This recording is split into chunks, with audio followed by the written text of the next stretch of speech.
Sekarang ini kita dihadapkan pada situasi yang tidak mudah, tantangan yang tidak gampang. Pertumbuhan ekonomi global diperkirakan hanya tumbuh 3,2%. Dampak runtutan dari COVID juga masih terasa sampai sekarang. Kita tahu beberapa negara telah masuk pada resesi, Jepang, Inggris, dan beberapa negara Eropa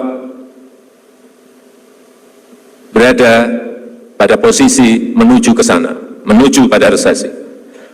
Oleh sebab itu, kehati-hatian kita dalam mengelola fiskal, mengelola anggaran betul-betul harus prudent, betul-betul harus hati-hati. Jangan sampai ada uang serupiah pun meleset dari rencana yang sudah kita buat. Dan betul-betul memperhatikan skala prioritas. Karena sekarang ini semua negara takut dan sangat ketakutan terhadap 3 hal. Yang pertama, harga minyak.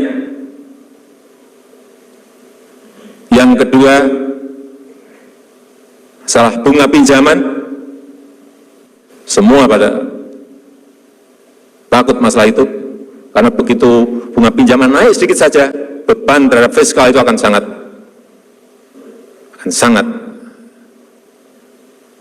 besar.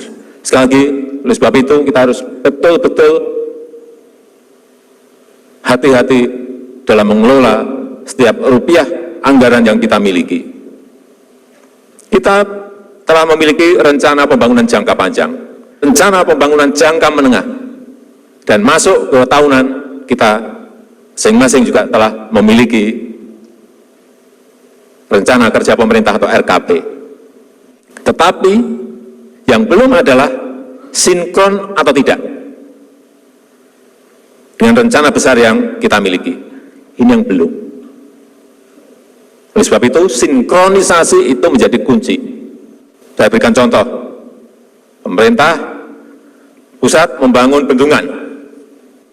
Jadi, dibangun lagi irigasi primernya. Jadi, tapi irigasi sekunder, irigasi tersier sampai ke sawah tidak dikerjakan. Airnya kan nggak sampai ke sawah-sawah yang kita miliki. Membangun pelabuhan dibangun oleh Kementerian Perhubungan. Tapi jalan, mestinya di daerah, jalan menuju ke pelabuhannya, meskipun hanya pendek, mungkin hanya 5 kilo, hanya 4 kilo, tidak dikerjakan. Ini yang namanya tidak sinkron, tidak seirama. Semuanya harus inline dengan tadi RPJP, RPJM, RKP, semuanya inline kementerian sampai ke daerah itu harus segaris. Oleh sebab itu saya juga ingin mengingatkan kepada kementerian juga, kalau punya rencana itu disampaikan ke daerah yang ingin ketempatan. Ketuk pintu, Kulon Nuwun siap enggak kita bangun waduk, tapi irigasi sekunder dan tersiernya daerah. Kalau enggak sanggup geser ke provinsi yang lain. Tapi biasanya memang kalau gubernur, bupati, wali kota ditanya sanggup, sanggup Pak, sanggup Pak. Begitu sudah selesai, waduh berat Pak kita Pak, APBD kita habis Pak untuk ini, untuk ini. Padahal sudah sanggup itu di depan. Inilah yang saya sampaikan, perlunya sinkronisasi. Dan kunci itu ada di Sekda dan ada di Bapeda. Karena yang ngurus ke DPRD, Bapeda, Sekda itu yang harian itu ngurus ke sana. Kita telah membangun bendungan sampai saat ini selama 10 tahun sudah 42 bendungan dan akan selesai mungkin 60-an. Insya Allah tahun ini akan menjadi 60-an. Atau kalau meleset-meleset dikit ya menjadi 54. Karena yang lain dikebut tapi bisa selesai, bisa tidak, tapi pasti akan selesai insya Allah.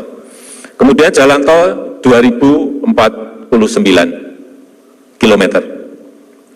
Jalan nasional 5.833 km. Selesai. Pelabuhan baru 25. Airport baru, bandara baru 25. Tapi ini tidak cukup. Kalau jalan tol sudah dibangun, Bapeda mestinya melihat disambungkan kemana. Ini kan utama, poros utamanya. Terus disambungkan kemana? Sambungkan ke wilayah pariwisata, sambungkan ke wilayah perkebunan, wilayah produktif, sambungkan ke wilayah pertanian yang produktif, sambungkan ke sentra-sentra kerajinan. Itu harusnya yang mengerjakan daerah.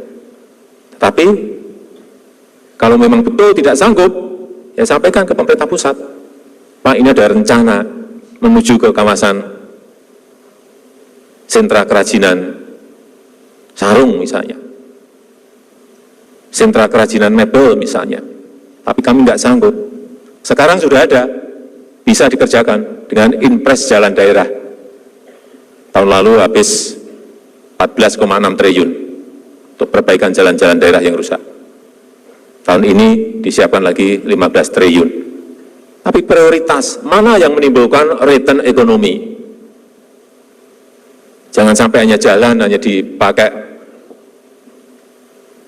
untuk harian saja, tetapi harus ada, oh ini jalan logistik, oh ini jalan menuju ke sentra produktif untuk pertanian, untuk perkebunan, itu produktif dan menimbulkan return ekonomi. Itu yang harus mulai dikalkulasi, mulai dihitung dan kemudian diputuskan di daerah. Waduk misalnya, bukan hanya untuk pertanian saja, tetapi juga untuk air baku. Tapi yang terjadi, pipa utamanya selesai, sambungan ke rumah tangganya yang belum. Kenapa belum? Karena PDAM-nya selalu rugi, sehingga nggak mampu untuk membangun sambungan ke rumah tangga. Mestinya itu disupport oleh APBD dari daerah. Tapi sampai saat ini tidak ada yang berjalan, itu tambahan sambungan rumah tangga untuk air minum. Oleh sebab itu, kemarin saya sampaikan kepada Menteri Bappenas, ya sudah disiapkan lagi impres untuk sambungan rumah tangga yang berkaitan dengan air minum. Tapi jangan semuanya itu pemerintah pusat. Ini kalau didengar impres jalan daerah, impres sambungan ke rumah tangga untuk air minum, alhamdulillah, alhamdulillah, Bapak Ibu ngerjain yang mana? Ini yang harus kita pikirkan bersama-sama agar apa yang kita telah bangun itu betul-betul bisa produktif karena rakyat membutuhkan.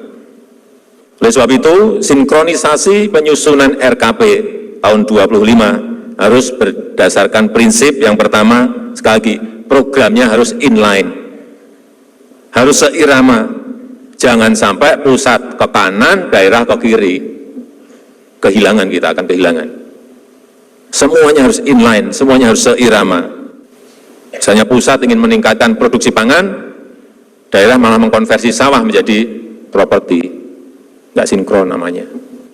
Yang kedua, jadi yang pertama tadi program harus inline, kemudian yang kedua program harus berorientasi hasil, harus ada return ekonominya. Oleh sebab itu harus fokus, jangan sampai ini bolak-balik saya sampaikan, yang namanya anggaran itu diecer-ecer kepada dinas-dinas semuanya diberi, nggak ada mana yang skala prioritas nggak jelas. Ada kenaikan 10%, anggaran semua diberi 10%, nggak jelas skala prioritasnya yang mana. Jangan sampai anggaran dipakai untuk rapat-rapat kebanyakan dan studi banding yang kebanyakan. Adalah itu masa lalu, di masa depan jangan sampai itu terjadi lagi. Kemudian yang ketiga, program harus tepat sasaran dan strategis. Artinya APBD, APBN itu betul-betul manfaatnya kelihatan. Karena tepat sasaran. Jangan sampai ada, kita lihat anggaran untuk stunting, puskesmas, diberikan ke puskesmas, jadinya pagar puskesmas. Ada, jangan bilang nggak ada, ada. Nggak ada hubungannya. Stunting sama pagar. Ada. Oleh sebab itu saya berharap Mussenbangnas ini bisa menjadi sekrup penyambung agenda pembangunan pusat, provinsi, kabupaten, dan kota. Agar semuanya inline, semuanya seirama, dan semuanya tepat sasaran, dan nanti hasilnya betul-betul dirasakan oleh rakyat. Saya rasa itu yang ingin saya sampaikan dalam kesempatan yang baik ini, dan dengan mengucap Bismillahirrahmanirrahim, Musren Bangnas 2024 saya nyatakan dibuka dan dimulai. Terima kasih. Wassalamualaikum warahmatullahi wabarakatuh.